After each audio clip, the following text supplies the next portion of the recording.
analysis with Joseph Ochieno, who's in Kampala in Uganda. He's an East Africa political analyst. Just want to start with that situation in the Zamzam refugee camp. What are conditions like there? What's going on in Zamzam? Any refugee situation is bad situation. Any displacement is displacement. In fact, displacement within a family, within a village. But a displacement at the peak of war, and war that is rather ruthless, and war that has taken ages, is exhausting.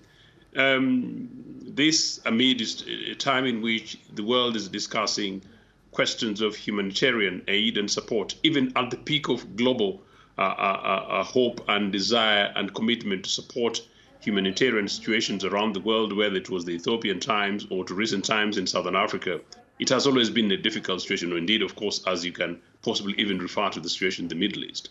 So it's a terrible situation, and as I said, it's a terrible situation in which both sides in the conflict are seemingly completely determined to use every means possible to gain ground. Yeah, so the RSF has now lost quite significant ground in Khartoum and elsewhere. Is this latest offensive that's going on in the west, in Darfur, around Al-Fasher, is that a kind of last gasp from them, or are they still an insurgent force to be reckoned with in Sudan? I think it's difficult to dismiss them as done, but I think it's also extremely significant to recognize that if we were speaking 12 months ago, we would not expect that they would face the kind of retreat that they have. Usually incumbent establishments and incumbent armies tend to have advantages anyway. But from the RSFU's historical background, I was personally surprised. I think I told you Networks a few years ago that I was actually quite surprised that they got the support that they needed to gain ground. So it would appear that the support that they got substantially was much more about material, logistical, and possibly diplomatic, sometimes which I could not understand.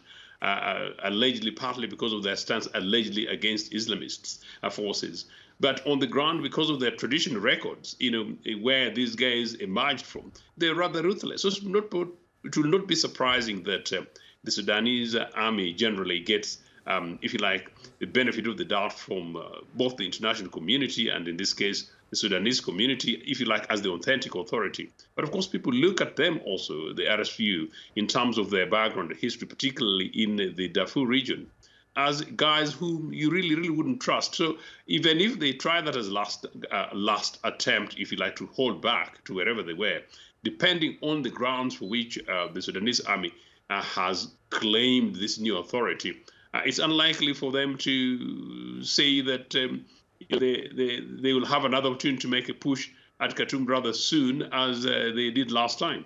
And I really hope that is the situation. Joseph, as you say, a kind of shift in the balance of power here. How have the Sudanese army then managed to make these gains? Are they better organized? Are they getting better equipment? What's been going on? Or is it that the RSF has got weaker over the course of the last 18, 20 months? Usually in these situations is a war of attrition.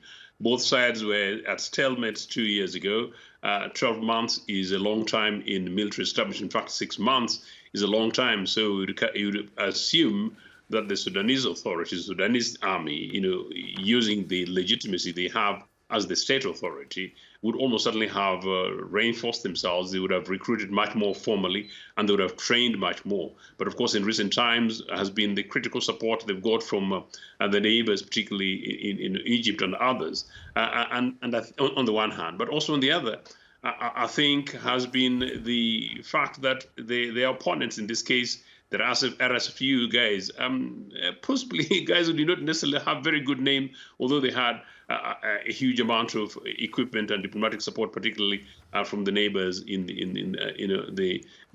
their usual Arab neighbors that has always been mentioned. I think in terms of numbers, the Sudanese authorities seem to have had the advantage of support from many more, if you like, credible powers.